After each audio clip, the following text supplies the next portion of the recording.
Good evening, ladies and gentlemen, and welcome to the 7 o'clock main news. In tonight's headlines, Sheikh Ahmed Fahd al-Ahmed al-Sabah offers personal apology for releasing untrue and false information which were later proved wrong.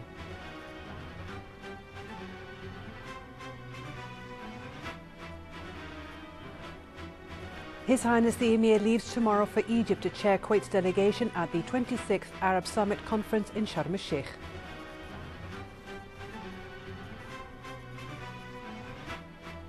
The First Deputy Premier and Minister of Foreign Affairs chairs Kuwait's delegation at the Arab Foreign Ministers meeting to prepare for the Arab Summit.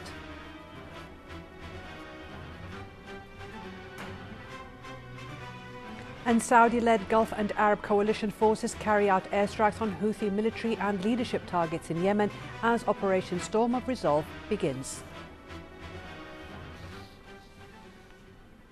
A statement from the Emiri Diwan. The Minister of Emiri Diwan Affairs, Sheikh Nasser Sabah al-Ahmed al-Jaber al-Sabah, released the following statement.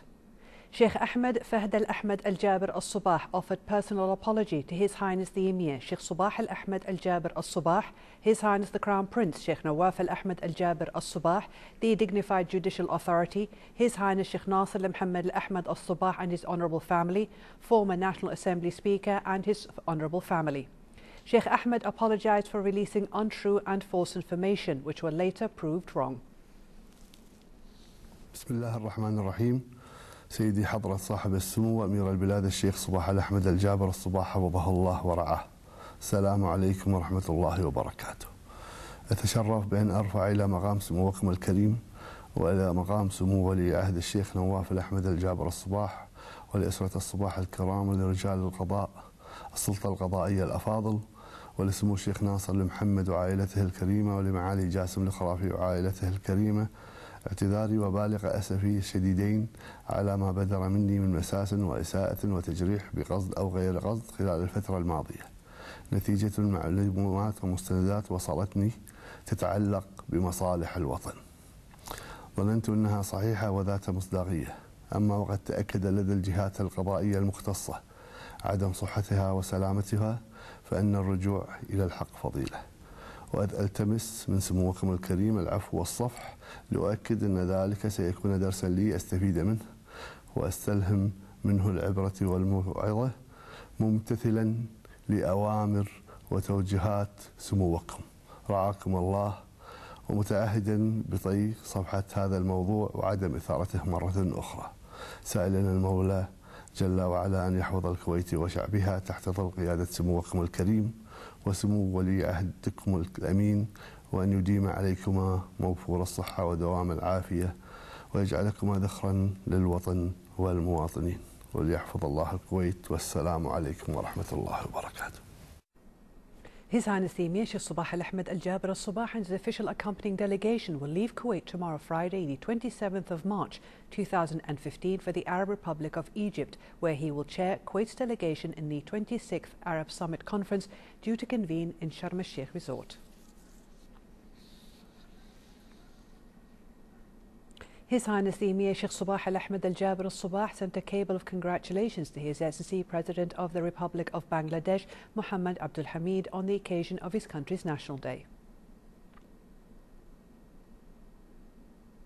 His Highness the Crown Prince Sheikh Nawaf al-Ahmed al-Jaber al-Sabah sent a cable of congratulations to His Excellency President of the Republic of Bangladesh, Muhammad Abdul Hamid, on the occasion of his country's National Day.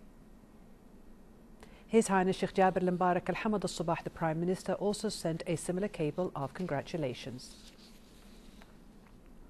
The representative of His Highness the Emir Sheikh Sabah al-Ahmed al-Jaber al-Sabah, His Highness Sheikh Nasser al-Muhammad al-Ahmed al-Sabah, arrived in the Republic of Singapore to offer condolences on the passing away of former Singapore Prime Minister Lee Kuan Yew. The representative of His Highness the Emir was received by the Ambassador of the State of Kuwait to the Republic of Singapore, Yaqub Yusuf al-Sanad.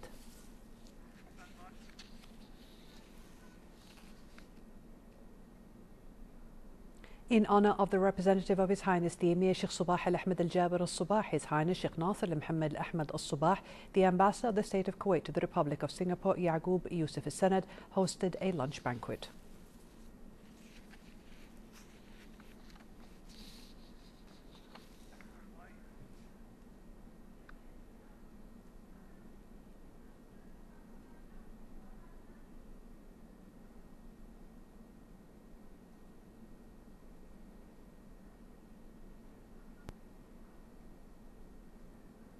His Highness the Crown Prince Sheikh Nawaf Al Ahmed Al Jaber Al Subah patronized the inauguration of the International Scientific Seminar organized by the Islamic Organization for Medical Sciences under the title of Doctors' Responsibility Towards Medical Errors from an Islamic Point of View. His Highness the Crown Prince deputized the Minister of Justice and Minister of Awqaf and Islamic Affairs Yaqub Al-Sani to attend the inauguration ceremony, which was held this morning at the Crown Plaza Hotel. National Assembly Speaker Marzouk Ali Al-Ghanim said he was informed yesterday by the political leadership of the participation of Kuwait Air Force in defensive military operations in Yemen at the request of the Kingdom of Saudi Arabia, which is coming under military threats across its borders with Yemen and the existence of rocket launches directed against peaceful areas in the kingdom. Speaker Al-Ghanim said the Kuwaiti defensive participation stems from the Joint Defence Agreement of the Gulf Cooperation Council. It doesn't contradict with Kuwait's constitution, which authorizes His Highness the Emir to declare defensive war as per Article number 68. The National Assembly Speaker said the issuance of this decree as per the constitution is among the prerogatives of His Highness the Emir and the Council of Ministers. It doesn't require referring it to the National Assembly. Speaker Al-Ghanim recalled Saudi Arabia's historic role in Kuwait Liberation War and called upon all parties in Yemen to implement the relevant UN Security Council and the Gulf Initiative articles and mechanism, as well as to honour their commitment by the comprehensive national dialogue. He also called on them all to hold a special conference in Riyadh, which expressed its readiness to play host to this conference. The Minister of State for Cabinet Affairs, Sheikh Mohammed Abdullah Al-Mubarak Al-Subah, said the Council of Ministers followed up with deep concern and pain the recent grave events in Yemen, which disrupted its security and stability as a result of the coup against its legality and the imposition of control over the state's vital institutions. All efforts exerted to bring about a peaceful settlement to the Yemeni crisis were exhausted. Aggression and threats against the Saudi Arabian territories and the rest of the GCC member states also took place. Those developments constitute a real threat to the security and stability of the region, as well as the integrity of its people and governments. As the GCC member states were alarmed by those developments, and in view of the UN provisions and the Arab League Charter, especially those which were listed in the GCC Joint Defence Agreement issued under Law No. 44 for the year 2001, the State of Kuwait is taking all necessary measures and means to honour its obligations in this respect in order to maintain security and stability of the Gulf Cooperation Council, as this security is indivisible and its maintenance is the responsibility of all member states. The Minister of State for Cabinet Affairs went on to say that the Cabinet calls upon all concerned parties in Yemen to implement immediately the UN Security Council resolutions and the articles and mechanisms of the Gulf Initiatives for Yemen, and to abide by the outcome of the comprehensive national dialogue so that to spare Yemen further chaos and devastation. The Council of Ministers asserts that this region doesn't need more tension and instigation which subject its people to greater bloodshed and devastation. This fact calls upon everybody to work hard for consolidation of peace and stability in it and to avoid escalation and incitement. We pray to Almighty God to protect the GCC countries and keep them enjoying peace and security, and for the whole region to live in peace. We also hope that all parties would comprehend the seriousness of pushing this region towards greater escalation, which will bring about nothing but devastation and destruction. We also hope that all efforts in the region would be channeled towards construction and development so that those peoples will enjoy living in peace, stability and prosperity. Arab foreign ministers met in Sharm el-Sheikh today to prepare agenda for the upcoming Arab Summit conference and to discuss the issues which will be discussed by the Arab leaders, on top of which is the maintaining of Arab national security. In the meantime, the First Deputy Premier and Foreign Minister Sheikh Sabah al-Khalid al-Hamad al-Sabah said the serious developments in Yemen are the result of the continued violence and dismantling of the state by the Houthi militia. He also called for necessary action in accordance with the UN Security Council resolutions, which were based upon the Gulf Initiative and the outcome of the national dialogue in Yemen. He also underlined the need to support the constitutional legitimacy in Yemen, as represented by President Abdurrabbu Mansour Hadi. On the other hand, the Arab League Secretary General Nabil al-Arabi said Operation Resolve Storm, which is being led by the Kingdom of Saudi Arabia and Yemen, is taking place in the framework of the Arab Joint Defence Pact. Mr. al-Arabi said the military operation had set specific targets, namely to restore peace and stability to Yemen. The Arab League Secretary General also renewed the League's support to the legal authority in Yemen and called for taking effective measures to fight terrorism in the region. The Deputy Premier and Minister of Interior, Sheikh Mohammed Al-Khalid Al-Hamad Al-Subah, chaired a meeting for the security leaderships, which was attended by the Interior Under-Secretary, Lieutenant General Sulaiman Al-Fahad, the Acting Under-Secretary of the National Guard, Major General Hashim Al-Rifa'i, and the Assistant Army Chief of Staff for Intelligence and Security Affairs, Major General Abdul Rahman Al-Hudud. The meeting was also attended by the Assistant Under-Secretaries of the Ministry of Interior and leaders of the different units in the Ministry of Defence and the National Guard. Discussion in the meeting covered preparations for the 3rd International Humanitarian Pledging Conference for Syria, which will be hosted by the State of Kuwait, and means of ensuring the security of the internal front in view of the military operations which are taking place in Yemen and its possible repercussions. The Deputy Premier and Minister of Interior directed the concerned parties to ensure safety of the citizens as per the security plan for the internal front. On the other hand, Sheikh Mohammed Al-Khalid was briefed by the security commanders on the plans and preparations in place, as well as the channels of coordination and cooperation among the Ministry of Interior, the Ministry of Defence and the National Guard. The Assistant Secretary General of the Arab League, Ambassador Ahmed bin Hilli, praised the efforts of His Highness the Emir, the government and people of Kuwait to deal with the Syrian crisis, especially in its humanitarian aspects, and playing host to the 3rd International Conference for Humanitarian Pledging to Syria at the end of this month. In a statement to Kuna, Mr. bin Hilli said the State of Kuwait, through the arrangements of this conference besides other previous conferences, was instrumental in reducing the suffering of millions of Syrians in their own country or in the neighbouring places. The Arab League officials said Kuwait had from the very beginning dealt with the Syrian crisis in a rational way, from which the Syrian citizen was benefited, especially as those citizens are witnessing a devastating war which is destroying the means of living and threatening people's lives. Saudi-led Gulf and Arab coalition forces continued to carry out airstrikes on military and leadership targets in Yemen today. The Operation Storm of Resolve is in support of the legitimacy of Yemen and to end the Houthi rebellion. The Kingdom of Saudi Arabia said the operation led to the destruction of air defences and fighter jets of Houthi rebels. While airspace has been completely restricted, a Saudi source said the operation will continue until it achieves its intended goals. Earlier, the Kingdom of Saudi Arabia, the State of Kuwait, the United Arab Emirates, the Kingdom of Bahrain and the State of Qatar announced in a statement that they have responded to a request from the Yemeni president to offer support against Houthi aggression. The statement said recent developments pose a major threat to the stability of the region as well as international peace. Meanwhile, Saudi Arabia's ambassador to the United States said will do whatever it takes to restore the legitimate government and leadership of Yemen. The use of force is always the last resort. We have tried to mediate the situation in Yemen. We have put forth the GCC initiative and worked on establishing the national dialogue in Yemen in order to have a peaceful transition to a new Yemen. Every attempt that was undertaken by the Yemenis was thwarted by the Houthis, who have rejected every agreement that they entered into. And rather than engage in a peaceful dialogue and in a peaceful transition to a stable and democratic Yemen, they have always chosen the path of violence. The US launches massive airstrikes on Tikrit against so-called Islamic State, leading to its liberation. Walid Al-Tai has more from Baghdad. On many occasions and within previous offerings from the US and pre-planned strategy, as these were on the side of interest to the Iraqi fighting army. Since ever, the US have provided many professional training programs to the Iraqi security forces in its different forms, but bail out to these programs as due to the political differentiations and consequently inefficient army at the end. In the time that the defense contracts were all diverted to the political interests and more corrupted aspect of a profit to many parties.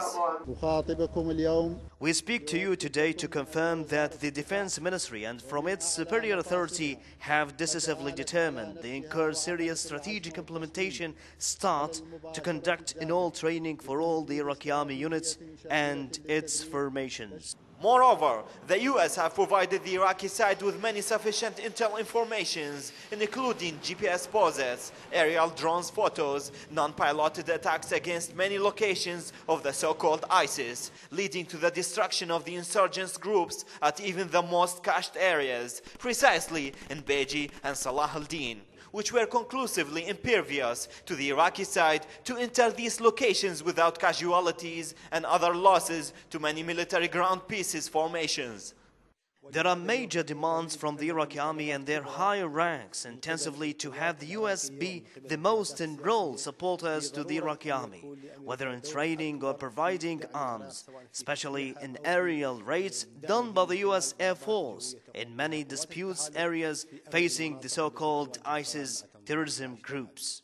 Declarations to the success of the mutual operational military rooms have preceded the talks, since many inaction offers have acknowledged the need of the Western experience in combat, since the US have high-grade officers, experts in breaching and detecting underground bunkers of insurgency and other groups, which been assured lately in declaration of news in Tikrit, but too late for the Iraqi army and the public mass army, who have lost their lives for a just political contradiction. The decisive step could not just be in winning the war, but after the war, securing the areas and getting Iraqis back to their homes with rehabilitated residential areas. Walid Al-Tai, Kuwait TV, Baghdad. Israel has frozen new settlement units in Mount Abu Ghneim settlement between Jerusalem and Bethlehem under international pressures ahead of forming a new right-wing government. Fatma Abdul Karim has more from Ramallah. The Israeli government suspended a controversial housing plan in the illegal settlement known as Har Homa, built on Mount Abu Ghneim between Jerusalem and Bethlehem. The plan to build 1,500 homes for settlers was frozen suddenly without prior notice, right after Netanyahu was asked to form a new government by the Israeli president. Maybe they want to stop it for some time because of the position of United States or Europe. But the main issue is to be controlled all the time and to observe what is the Israelis doing in Abu Ghneim or in other places in Jerusalem and West Bank. International pressure against Israel's settlement activity has mounted, especially after Netanyahu's electoral campaign promises to settlers for more settlements and no Palestinian state. However, the freeze is not expected to last long. I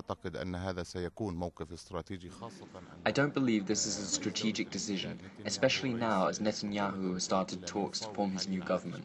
This will be a temporary measure to calm the US and the Europeans until his government is formed.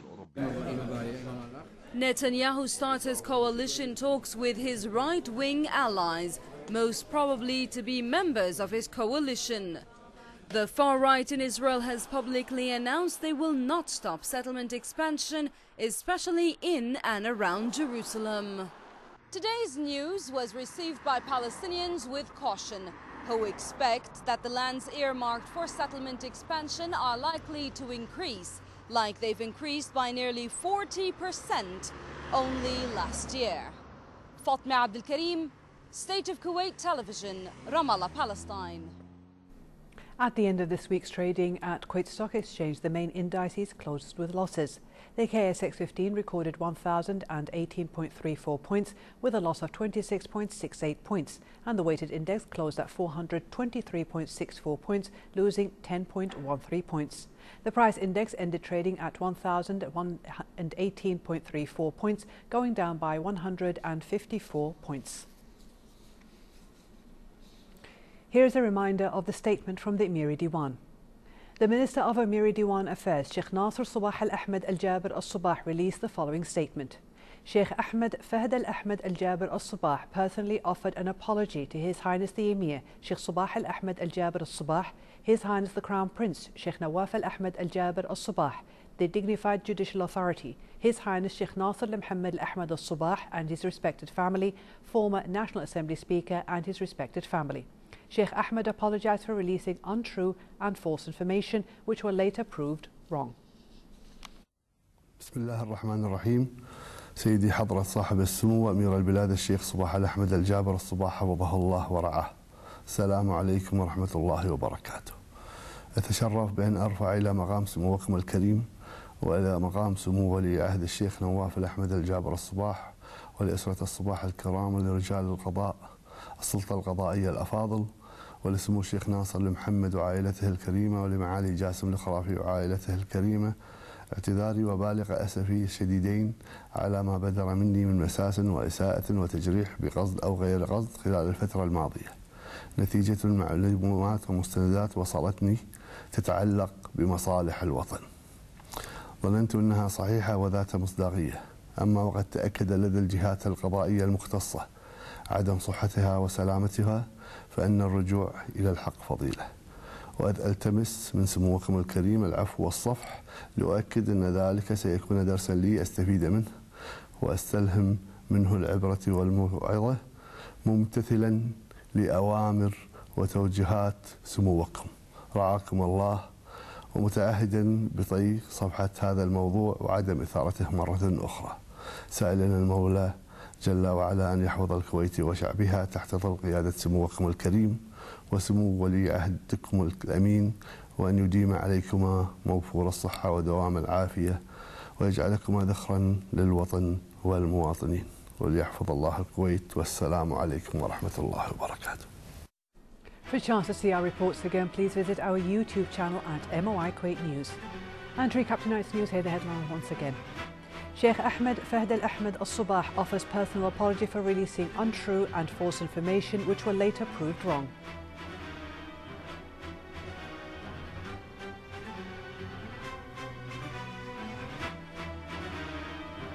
His Highness the Emir leaves tomorrow for Egypt to chair Kuwait's delegation at the 26th Arab Summit Conference in Sharm el-Sheikh.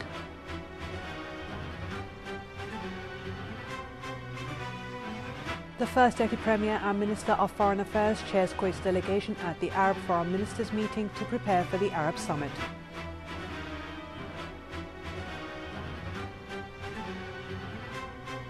And Saudi-led Gulf and Arab coalition forces carry out its airstrikes on Houthi military and leadership targets in Yemen as Operation Storm of Resolve begins.